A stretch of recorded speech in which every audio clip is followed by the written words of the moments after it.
الحمد لله نحمده ونستعينه ونستغفره ونعوذ بالله من شرور أنفسنا ومن سيئات أعمالنا من يهده الله فلا مضل له ومن يضلله فلا هادي له وأشهد أن لا إله إلا الله وحده لا شريك له وأشهد أن محمدا عبده ورسوله أما بعد فإن خير الحديث كتاب الله وخير الهدي هدي محمد صلى الله عليه وسلم وشر الأمور محدثاتها وكل محدثة بدعة وكل بدعة ضلالة وكل ضلالة في النار. أعوذ بالله السميع العليم من الشيطان الرجيم. بسم الله الرحمن الرحيم. يا أيها الذين آمنوا اجتنبوا كثيرا من الظن إن بعض الظن إثم ولا تجسسوا ولا يغتب بعضكم بعضا أيحب أحدكم أن يأكل لحم أخيه ميتا فكرهتموه رب اشرح لي صدري ويسر لي أمري واحلل عقدة من لساني يفقهوا قولي رب زدني علما. حاضرین مجلس، نوجوان دوستو، عزیز بچوں،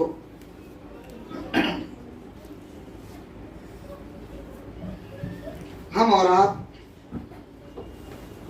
اس مسجد کے اندر کافی دیر سے اللہ تعالیٰ کا کچھ ذکر، کچھ بیان سننے کے لیے جمع ہیں. دعا کریں کہ اللہ تعالیٰ ہماری اس حاضری کو قبول فرمائے، آمین. میرے محترم، مختصر ایک چیز آپ کو بتا دوں. میں آپ کے درمیان پہنچا تھوڑی سی تاخیر کے ساتھ، میں اس کے لیے معذرت خواہ ہوں. وقت جس کو جو دیا جائے وقت کی پابندی کرنی چاہیے، لیکن سفر ہے، کچھ وجوہات سامنے آ جاتی ہیں، گاڑیاں اپنے اختیار میں نہیں ہوتی ہیں. بس معاملہ اتنا ہی ہے کہ گاڑی اپنے اختیار میں نہیں ہے، جس کی وجہ سے تھوڑی سی تاخیر ہوئی. انشاءاللہ آئندہ کوشش کی جائے گی کہ اللہ تعالیٰ وقت پر پہنچنے کی توفیق عطا فرمائے، آمین. میرے محترم، آج کے درس کے لیے جس موضوع کا انتخاب کیا گیا ہے وہ ہے سورہ حجرات آیت نمبر 12، اس کی تفسیر، اس کا معنی اور مفہوم. ہم اور آپ اس دنیا کے اندر کیا اپنی مرضی سے آ گئے ہیں؟ کوئی اپنی مرضی سے دنیا میں نہیں آیا. ہر ایک کو اللہ رب العالمین نے اپنے طے شدہ وقت کے مطابق اللہ نے دنیا میں بھیجا ہے. ساری انسانیت آپ دیکھ لیں، حضرت آدم علیہ السلام سے لے کر اب تک اور آج کے بعد تا قیامت جتنے لوگ دنیا میں آئیں گے، اللہ نے ہر ایک کے آنے کا ایک وقت متعین کیا اور اسی کے ساتھ جانے کا بھی ایک وقت اللہ نے متعین کیا ہے. اللہ نے کسی کو دنیا کے اندر بقا نہیں دیا، کوئی ہمیشہ کے لیے نہیں آیا ہے. ایک عارضی طور پر ہم دنیا کے اندر آئے ہیں اور ایک مدت گزار کر کے ہم اور آپ چلے جائیں گے. آئے کس لیے ہیں؟ قرآن کریم سورہ ملک ابتدائی آیت پر ذرا غور کریں. اللہ رب العالمین کیا ارشاد فرماتا ہے؟ تبارک الذی بیدہ الملک وہو علی کل شیء قدیر الذی خلق الموت والحیات لیبلوکم ایکم احسن عملا. اس سوال کا جواب ہم دنیا میں کیوں آئے ہیں، اللہ رب العالمین نے اس آیت کریمہ میں اس کا جواب دے دیا. رب العالمین نے فرمایا بابرکت ہے وہ ذات جس کے ہاتھ میں بادشاہت ہے. ساری قوت، ساری طاقت کس کے پاس ہے؟ اللہ رب العالمین کے پاس ہے. وہی اکیلا مالک الملک ہے، خالق الکل ہے. اس کے علاوہ نہ کوئی دنیا کے اندر کچھ بنا سکتا، نہ کچھ بگاڑ سکتا ہے. ساری چیزیں اللہ تعالیٰ کے قبضے قدرت میں ہیں. اللہ نے فرمایا بابرکت ہے وہ ذات جس کے ہاتھ میں سارا پاور، سارا اختیار ہے. لیکن آج دنیا کے اندر انسان کو تھوڑا سا اختیار مل جائے دنیاوی اعتبار سے تھوڑا سا پاور مل جائے انسان اپنے آپ کو نہ جانے کیا سمجھنے لگتا ہے۔ اللہ نے فرمایا الحمدللہ رب العالمین، ساری تعریف اس رب کے لیے ہے جو سارے جہاں کا رب ہے۔ آج انسان تھوڑا سا پاور مل جائے تو اپنے لیے اتنی تعریفات پسند کرتا ہے کہ لوگ میری جتنی تعریف کریں کم ہے۔ میرے محترم، تعریف کے لائق صرف اللہ رب العالمین ہے۔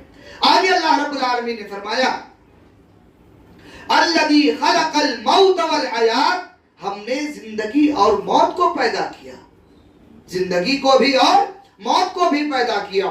اور کیوں پیدا کیا؟ لیبلوکم ایکم احسن عملا۔ سمجھ میں آئی بات؟ اللہ نے زندگی کا پیدا کرنے کا مقصد کیا ہے؟ اللہ نے جواب دیا اس لیے ہم نے پیدا کیا تاکہ یہ دیکھے، یہ آزمائے، لیبلوکم، کون ہے تم میں جو احسن عملا، جو نیک عمل کرتا ہے، خیر کا کام کرتا ہے، بھلائی کا کام کرتا ہے۔ اللہ نے اس کو آزمانے کے لیے اس دنیا کے اندر پیدا کیا۔ جتنے لوگ ہم اور آپ بیٹھے ہیں، غور کریں ہماری اپنی ذات سے ہم دوسروں کو کتنا فائدہ پہنچا رہے ہیں، اور یہ فائدہ صرف رضا الہی کے لیے ہونا چاہیے۔ ہماری بات سے، ہماری سفارشات سے، ہمارے چلنے سے، ہمارے آگے بڑھنے سے کس کو کتنا فائدہ پہنچ رہا ہے، ذرا غور کریں۔ کہیں ایسا تو نہیں ہم اور آپ اس دنیا کے اندر صرف اپنے لیے جی رہے ہو، جو کچھ کر رہے ہو صرف اپنے لیے کر رہے ہو، ساری بھاگ دوڑ، ساری محنت یہ اپنے لیے ہو، اور ہماری ذات سے لوگوں کو برائے نام فائدہ پہنچ رہا ہو؟ کہیں ایسا تو نہیں؟ بسا اوقات ایسا ہوتا ہے ہمارے دو جملہ کسی کے بارے میں آپ سفارش کر دیں، اس شخص کا کام بن جاتا ہے۔ مجھے پتا ہے میں سفارش کر دوں کام ہو جائے گا، لیکن ایسے وقت میں انسان یہ دیکھتا ہے کہ اگر میری سفارش سے آپ کا کام ہو سکتا ہے تو اس کے پیچھے میرا کیا بھلا ہو سکتا ہے۔ یعنی یہاں پر بھی انسان اپنا فائدہ دیکھتا ہے۔ اگر میں آپ کے ساتھ چل کر کے چلا جاؤں تھوڑی دور، آپ کا کام ہو سکتا ہے، تو اس کے پیچھے مجھے کیا ملے گا؟ ہر چیز میں اگر ہم اور آپ صرف اپنا ہی فائدہ دیکھیں گے پھر دنیا میں آنے کا مقصد کیا رہ گیا؟ اگر اللہ تعالیٰ کو یہی مقصود ہوتا کہ صرف اس کی عبادت کی جائے اور دنیا کے اندر اس کی نافرمانی بالکل نہ کی جائے تو فرشتے ہم سے بہتر اللہ کی عبادت کر سکتے تھے۔ اللہ نے جو حکم دے دیا فرشتوں کو، جسے سجدے میں کہہ دیا، آج تک سجدے میں فرشتہ پڑا ہوا ہے، وہ تو نافرمانی بھی نہیں کرتے، لیکن انسان ہے اللہ نے آزمانے کے لیے پیدا کیا۔ لیبلوکم ایکم احسن عملا، اللہ نے خیر کے کام کا ذکر کیا، احسن عملا کہا، کون ہے جو اچھے کام کرتا ہے؟ اس سے ایک بات یہ بھی معلوم ہوئی کہ گناہ کے کام تو سبھی کرتے ہیں۔ اگر دونوں مقصود ہوتا تو اللہ تعالیٰ شر کو بھی ذکر کرتا، لیکن کیا کہا؟ ایکم احسن عملا، میرے جو پیدا کرنے کا مقصد ہے صرف اتنا ہے کہ دیکھو تم میں کون ہے جو خیر کا کام کرتا ہے۔ آج دنیا میں انسانیت کی کمی ہے، پوری دنیا انسانوں سے بھری پڑی ہے، لیکن خیر کا کام کرنے والے، نیکی کا کام کرنے والے، توحید کی دعوت دینے والے، لوگوں کو شرک و بدعات سے روکنے والے آپ کو انگلیوں پر مل جائیں گے جن کو آپ گن سکتے ہیں۔ میرے محترم، اللہ رب العالمین نے جو پیدا کیا وہ اس لیے پیدا کیا تاکہ ہماری آزمائش کرے۔ دوسری بات، اللہ کو راضی کرنے کے لیے ہم نے ابھی نماز پڑھا نا، آپ نے عشاء کی نماز باجماعت ادا کیا، کیوں کیا؟ تاکہ ہماری عبادت اللہ تعالیٰ قبول کر لے اور اللہ ہم سے راضی ہو جائے۔ فجر کے ٹائم آپ اپنی نیند قربان کر کے مسجد میں آتے ہیں، کسی کا ڈر ہے دنیا والوں کا؟ کسی کے ڈر اور خوف سے آتے ہیں؟ آنے کا مقصد صرف اتنا ہوتا ہے کہ میں صبح اٹھوں، اللہ کے سامنے سجدہ کر لوں، میرا رب مجھ سے راضی ہو جائے۔ اسی لیے آتے ہیں نا کیا کوئی مقصد ہوتا ہے؟ مقصد یہی اتنا ہے کہ میرا رب مجھ سے راضی ہو جائے. یاد رکھیے گا، اللہ کو راضی کرنے کے لیے جہاں کچھ کرنا ضروری ہے وہیں پر کچھ چھوڑنا بھی ضروری ہے. اللہ کو راضی کرنے کے لیے جہاں کچھ کرنا ضروری ہے وہیں پر کچھ چھوڑنا بھی ضروری ہے. آج ہماری عادت یہ ہے کہ جو کرنے والی چیزیں ہم بڑی تیزی کے ساتھ اس کی طرف بھاگتے ہیں، لیکن جو چھوڑنے والی چیزیں ہیں بڑا مشکل ہوتا ہے اس کا چھوڑنا. سورہ حجرات آیت نمبر 12 میں نے جو موضوع دیا ہے، اللہ تعالیٰ اس آیت کریمہ کے اندر کچھ چیزیں چھوڑنے کے لیے کہہ رہا ہے. آپ نے کرنے کے لیے بہت ساری باتیں سنا ہوگا نا، کہ نماز پڑھیے، صدقہ کیجئے، زکوٰۃ دیجئے، حج کیجئے، عمرہ کیجئے، خیر کے کام کیجئے، اللہ کے راہ میں خرچ کیجئے. بہت ساری خوبیاں، آپ نے بہت سارے کام ایسے سنے ہوں گے. لیکن اس آیت کریمہ کے اندر اللہ تعالیٰ جو پیغام دے رہا ہے اپنے بندوں کو، ذرا غور کریں. اللہ رب العالمین کے بیان کرنے کا، پیغام کو پہنچانے کا انداز کتنا نرالا ہے. رب العالمین نے کیا کہا؟ یا ایھا الذین آمنوا اجتنبوا کثیرا من الظن. اللہ اکبر. اللہ تعالیٰ فرماتا ہے اے میرے وہ بندو جو مجھ پر ایمان لائے، میرے نبی پر ایمان لائے، قیامت پر ایمان لائے، جنت و جہنم پر ایمان لائے، موت کے بعد دوبارہ زندہ ہونے پر ایمان لائے. میں آج ان سے مخاطب ہو کے بات کر رہا ہوں. اللہ نے ساری کائنات کو ایک طرف کر دیا، ساری انسانیت کو اللہ نے چھوڑ دیا، صرف مومن بندوں سے اللہ نے خطاب کیا. ورنہ اللہ تعالیٰ تو یہ بھی کہہ سکتا تھا یا ایھا الناس، اے لوگو، لیکن نہیں. اللہ رب العالمین نے یہ نہیں کہا، بلکہ اللہ نے کہا یا ایھا الذین آمنوا، اے ایمان والو میں تمہیں نصیحت کر رہا ہوں. اللہ اپنا ایک پیغام اپنے بندوں تک پہنچا رہا ہے.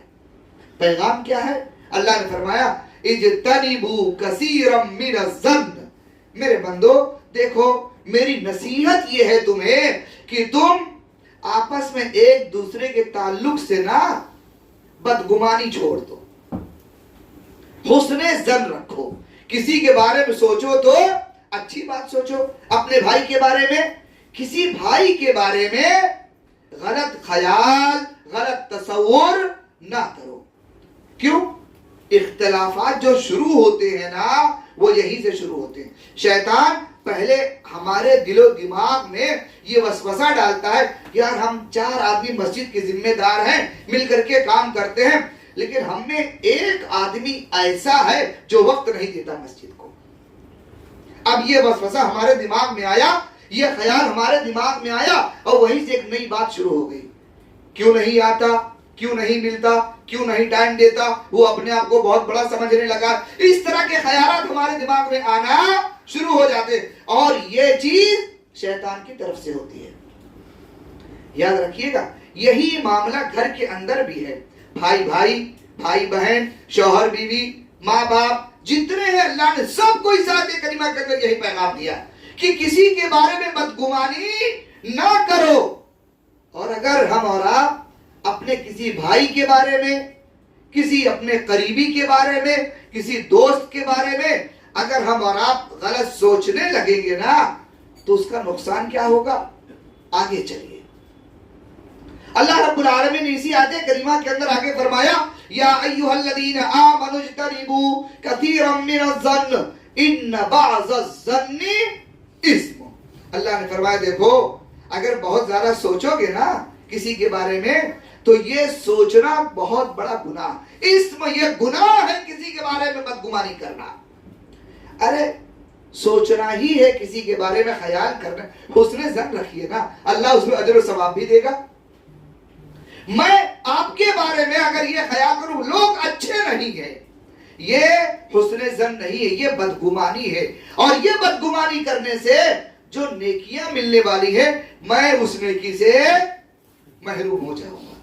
ہونا یہ چاہیے ہر ایک مسلمان دوسرے مسلمان کے بارے میں کیا کرے؟ حسن ظن رکھے.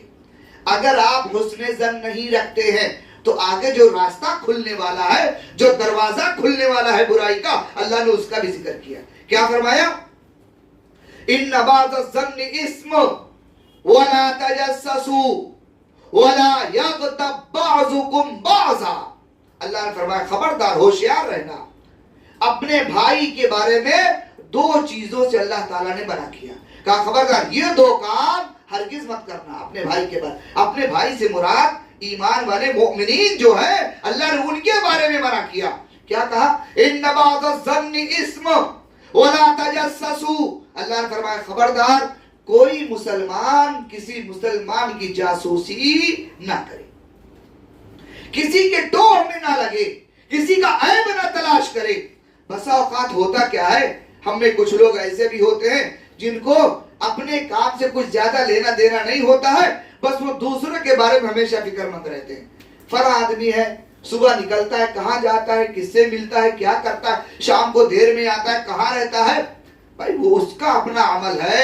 اگر میں اس کے بارے میں بہت زیادہ سوچنے لگوں کیا ہوگا, اس سے میں کوئی نقصان پہنچا پاؤں گا؟ اللہ نے جو مقدر میں لکھا ہوگا وہی, لیکن یہ سوچنے کی وجہ سے شیطان میرے لیے برائی کا راستہ کھول دے گا. اللہ نے فرمایا وَلَا تَجَسَّسُوا, کسی کی جاسوسی مت کرو, کسی کا عیب مت تلاش کرو. اگر سوچنا ہے تو اپنے بھائی کے بارے میں خیر سوچئے, بھلائی سوچئے.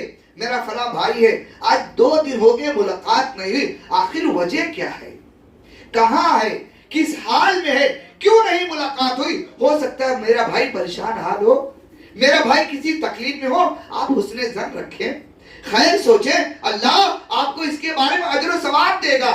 لیکن بدگمانی کریں گے تو جو اجر و ثواب ملنے والا اس سے بھی محروم ہو جائیں گے. دوسری بات اللہ نے کیا کہا, وَلَا تَجَسَّسُوا وَلَا يَغْتَبْ بَعْضُكُمْ بَعْضًا. اللہ نے بڑی سختی سے منع کیا. اللہ نے فرمایا وَلَا يَغْتَبْ بَعْضُكُمْ بَعْضًا, کہ تم میں سے کوئی شخص اپنے مسلمان بھائی کی غیبت نہ کرے. اللہ نے غیبت کرنے سے بڑی سختی کے ساتھ منع کیا. اور غیبت کیا چیز ہے؟ اس کے اندر 2 چیزیں, ایک ہے غیبت اور ایک ہے بہتان.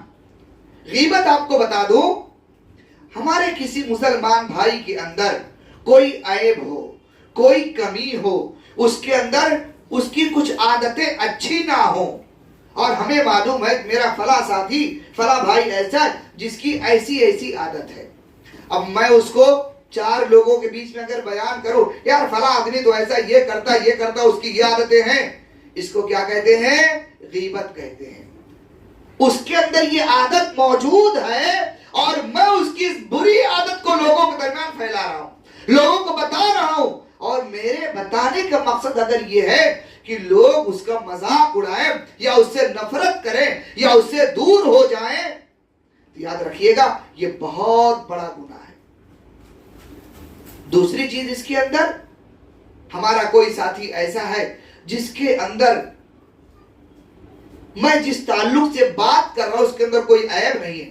مثال کے طور پر کسی کے بارے میں کہا جاتا ہے فلاں آدمی بڑا جھوٹا انسان ہے, بہت دھوکے باز ہے, اور حقیقت میں یہ اس کے اندر نہیں ہے یہ عیب. وہ دھوکہ بھی نہیں دیتا, جھوٹ بھی نہیں بولتا, لیکن لوگوں نے بس مشہور کر دیا, اڑا دیا کہ فلاں آدمی بڑا جھوٹا ہے, بڑا دھوکے باز ہے, اور حقیقت میں یہ اس کے اندر عیب پایا نہیں جاتا ہے.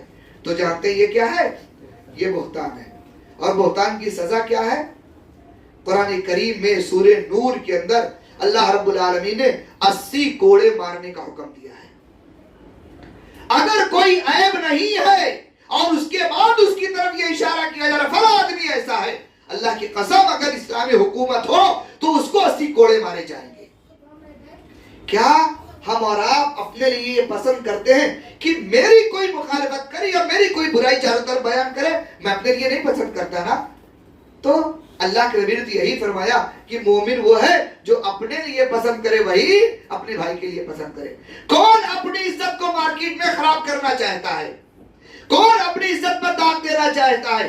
کوئی نہیں چاہتا. جب ہم یہ نہیں چاہتے کہ میری عزت پر داغ آئے, پھر میں یہ کیسے پسند کرتا ہوں کہ میں دوسرے کی عزت اچھالوں اور میری عزت محفوظ رہے؟ اللہ کا ایک اصول ہے, یاد رکھیے گا, ہم جیسا کریں گے ہمارے ساتھ ویسا کیا جائے گا. اس کے بعد اگر کوئی شخص ان دو برائی کو نہیں چھوڑتا، یعنی غیبت کرنا اور کسی کی جاسوسی کرنا، ان دو باتوں سے اللہ تعالیٰ نے منع کیا ہے، اور ان دونوں میں غیبت سب سے زیادہ خطرناک گناہ ہے۔ اس کا گناہ کیا ہے؟ اسی آیت کریمہ میں اللہ نے آگے ذکر کیا۔ رب العالمین نے فرمایا أَيُحِبُّ أَحَدُكُمْ أَن يَأْكُلَ لَحْمَ أَخِيهِ مَيْتًا فَكَرِهْتُمُوهُ۔ اللہ اکبر۔ میرے بھائی، حقیقت میں اگر تنہائی میں قرآن کریم کی ان آیات پر غور کریں نا تو کلیجہ بک آ جاتا ہے۔ اللہ تعالیٰ فرماتا ہے أَيُحِبُّ أَحَدُكُمْ، کیا تم میں کوئی شخص یہ پسند کرتا ہے لحم اخیہ میتن، کہ اپنے مرے ہوئے بھائی کا، جس کا انتقال ہو گیا ہے، اپنے مرے ہوئے بھائی کا گوشت کھا لے؟ ہے کسی کے اندر جرات؟ بھائی کا انتقال ہو جائے اور دوسرے بھائی سے کہا جائے اپنے بھائی کا گوشت نکال کر کے کھا لو، ہے کسی کے اندر ہمت؟ کوئی نہیں کرتا۔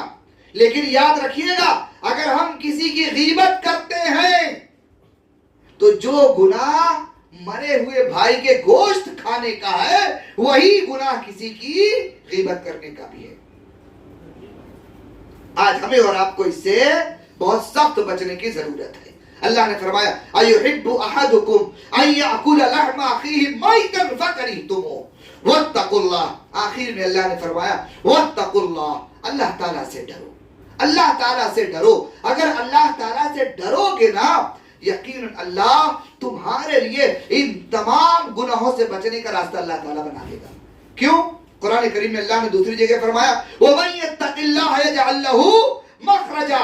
اگر کوئی شخص اللہ تعالیٰ سے ڈرتا، آپ یہ سوچ کر کے اپنے آپ کو روک لے، مان لیجیے آپ چار آدمی بیٹھے ہیں، اگر کسی کی عزت کے بارے میں بات ہونے لگے، کسی کی برائیاں بیان کی جانے لگے، اور آپ اپنے آپ کو اس لیے اس سے الگ کر لیں کہ یار لوگ غلط کر رہے ہیں، اگر میں نے بھی یہی کیا پھر میں اللہ تعالیٰ کو کیا جواب دوں گا؟ آپ یہ سوچ کر کے اپنے آپ کو اگر الگ کر لیں، انشاءاللہ اللہ رب العالمین ہمارے لیے اس سے بچنے کا راستہ بنا دے گا۔ اور آخری بات بتا کر کے بات ختم کروں گا، ان تمام چیزوں کا جو تعلق ہے نا وہ ہمارے دلوں سے ہے۔ شروعات یہیں سے ہوتی ہے، وسوسے یہیں آتے ہیں، یہیں سے ساری چیزیں شروع ہوتی ہیں۔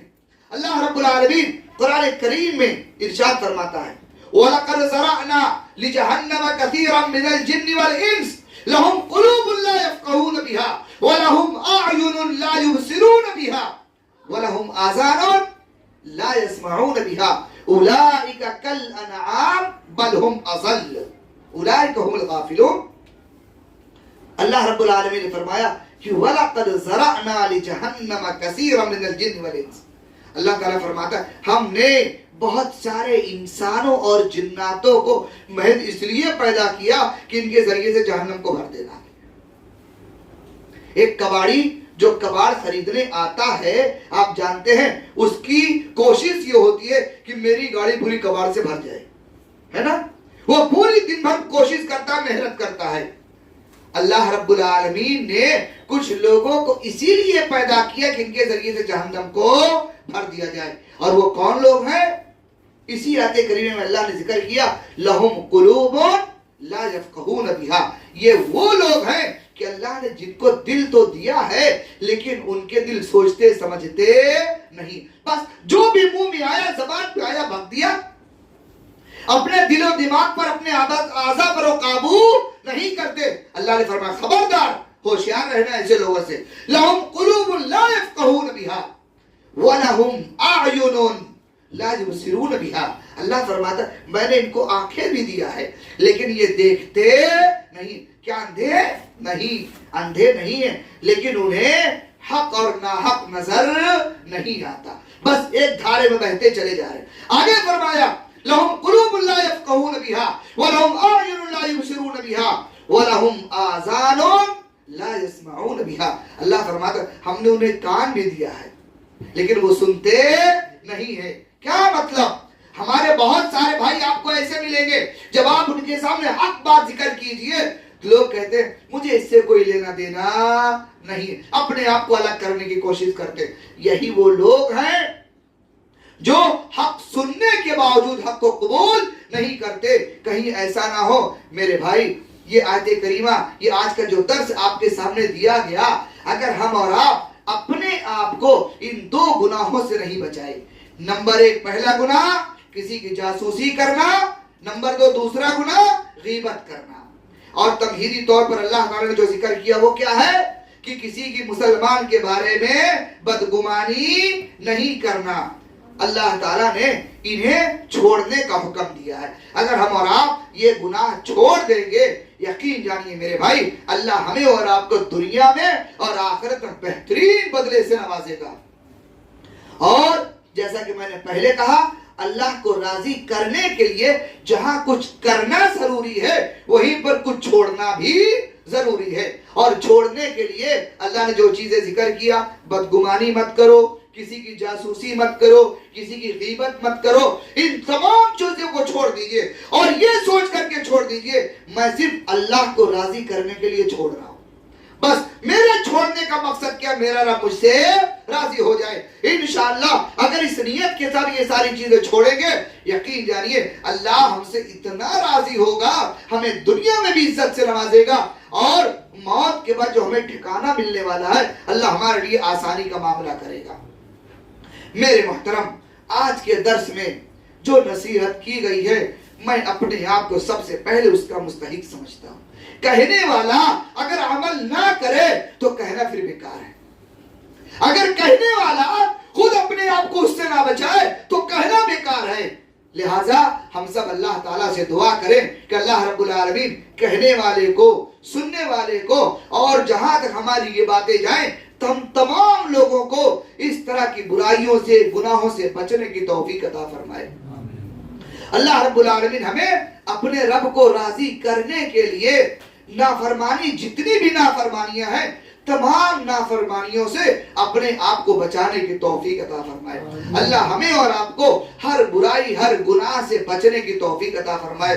پروردگار ہم سے جانے انجانے میں جتنے بھی گناہ ہو گئے ہیں، اے اللہ ہم اپنے ایک ایک گناہ سے توبہ کرتے ہیں. پروردگار ہمارے سارے گناہوں کو تو معاف فرما دے. اے اللہ ہمارے جو بھائی بہن یہاں پر موجود ہیں جنہوں نے درس کو سنا ہے، اے اللہ اس درس کو ہم تمام لوگوں کے لیے خیر کا ذریعہ بنا دے. رب العالمین ہماری نیکیوں کو قبول فرما لے، ہماری خطاؤں کو بخش دے. رب العالمین ہم اتنے گنہگار ہیں، اتنے گناہ کیے ہیں کہ ہمارے گناہوں سے زمین و آسمان بھر چکے ہیں. ہم گناہ کر کے بھول چکے ہیں پروردگار، لیکن تو بڑا غفور الرحیم ہے. ہم سب تیرے گنہگار بندے ہیں. اے اللہ ہمیں معاف فرما دے، ہمیں جہنم سے آزاد کر دے، ہمیں جنت الفردوس کا حقدار بنا دے. ہمارے مرحومین کی مغفرت فرما دے، ہمارے مرحومین کو جنت الفردوس میں اعلیٰ مقام عطا فرما. رب العالمین ہمیں جب تک دنیا کے اندر زندہ رکھ، ایمان کی سلامتی کے ساتھ میں زندہ رکھ، خاتمہ ہو ایمان پر ہو، زبان پر کلمہ شہادت جاری ہو. آمین. تقبل یا رب العالمین. السلام علیکم ورحمۃ اللہ وبرکاتہ.